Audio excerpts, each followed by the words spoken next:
जय हिंद दोस्तों। तो आज हम बात करेंगे ओला इलेक्ट्रिक के स्टॉक के बारे में, जिसकी फिलहाल मार्केट वैल्यू है 43 रुपीज और फिलहाल ये 52 वीक लो पे ट्रेड कर रहा है। अब आइए एक नजर करते हैं कंपनी के फंडामेंटल पे। कंपनी का मार्केट कैप 19 करोड़ का है। वहीं पे पी रेटियो टीटीएम देखे तो काफी माइनस है, -8.45 है। वहीं पे कंपनी के आरओई की बात करें तो -44.25% है, मतलब कंपनी काफी लॉस पे चल रही है। वहीं पे कंपनी पे लोन भी अच्छा खासा है। ईपीएस टीटीएम भी माइनस पे है, डिविडेंड कुछ है नहीं, बुक वैल्यू 11 रुपए है। अब आइए एक नजर करती है कंपनी के फाइनेंशियल स्टेटस पे। तो कंपनी का रेवेन्यू जो है वो आपके सामने स्क्रीन पे है, आप देख सकते हैं।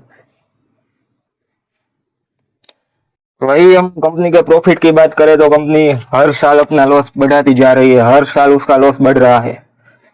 वही क्वार्टरली रिजल्ट की बात करें तो लास्ट क्वार्टर में अच्छा खासा लॉस कंपनी ने किया है। 870 करोड़ का लॉस कंपनी ने कर डाला है मार्च 25 में। तो कंपनी वाकई लॉस बुकिंग कंपनी बन चुकी है। वही कंपनी की नेटवर्थ की बात करें तो वो भी आपके सामने स्क्रीन पे है, आप देख सकते हैं। अब एक नजर करते हैं उसके एबिट एबिटडा पे। तो वहां पे देख सकते हैं एबिटडा जो है वो भी पूरा माइनस है, एबिट भी माइनस है। कंपनी पूरी तरह से बर्बाद हो चुकी है फिलहाल के लिए।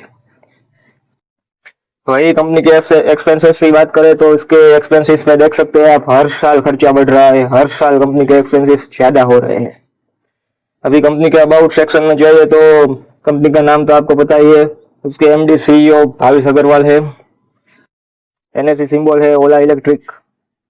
वहीं पे शेयर होल्डिंग पैटर्न की बात करें तो लास्ट क्वार्टर और इस क्वार्टर में सिर्फ रिटेल होल्डिंग बढ़ी है, ताकि प्रमोटर होल्डिंग बिल्कुल स्टेबल है।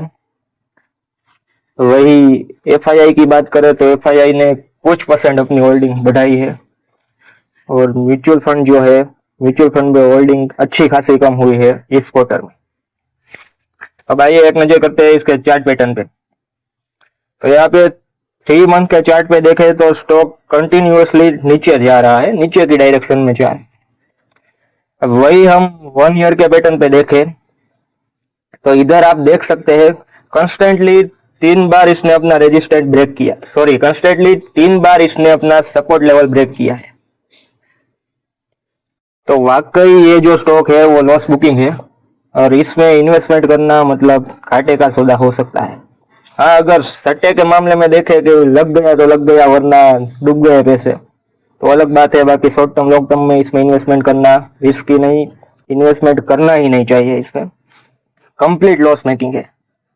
हाँ, अगर ऐसा होता है, अगर कंपनी अगले क्वार्टर में कुछ प्रॉफिट करती है, कुछ न्यूज अच्छी आ जाती है, तो फिर इन्वेस्टमेंट की सोच सकते हैं। फिलहाल के लिए इसमें इन्वेस्टमेंट करना सेफ नहीं है।